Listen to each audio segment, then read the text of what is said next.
We need to keep a close eye on this relationship because I really didn't understand how deep it went. So Cory Booker is an upper middle class kid that went to Ivy League schools. In 1992, while studying at Oxford University, a Jewish student invites him to a holiday celebration at the local Chabad house. He builds some good relationships and then does a deep dive into the Jewish faith and gets in deep with the Chabad-affiliated student group.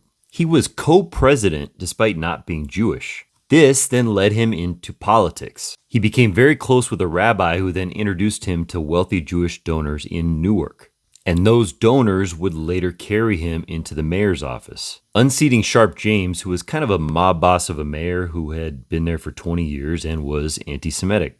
And then when he got in, he started going to work for the interests of these donors, even supporting school choice and charter schools so that Jewish schools could get public tax dollars. It was during Booker's time in Newark, New Jersey with those wealthy Jewish donors that he developed a relationship with Jared Kushner and later his father, Charles. But Charles was sent to federal prison in 2005 for tax evasion, illegal campaign contributions, and witness tampering. This really tarnished his reputation with the local real estate market, and so he needed to do something to reform his reputation. And so what he says is that his time in prison changed him, and now he wants to advocate for prison reform. It was the perfect redemption story to get him back in people's good graces. And he takes this further, and in 2018, his two buddies, Donald Trump and Cory Booker, help him pass criminal justice reform.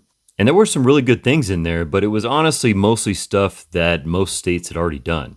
But more importantly, it gave Charles cover for his next request, a presidential pardon, which he would get from Trump in December of 2020, citing his prison reform efforts. And then famously in 2025, Booker gave him the only Democratic vote, the vote to put him over the top and become the ambassador to France. Booker maintains his friendship with the Kushners to this day, and when they need him, he's there. And as soon as Booker decided to run for Congress, they made sure that AIPAC was there to guide his way.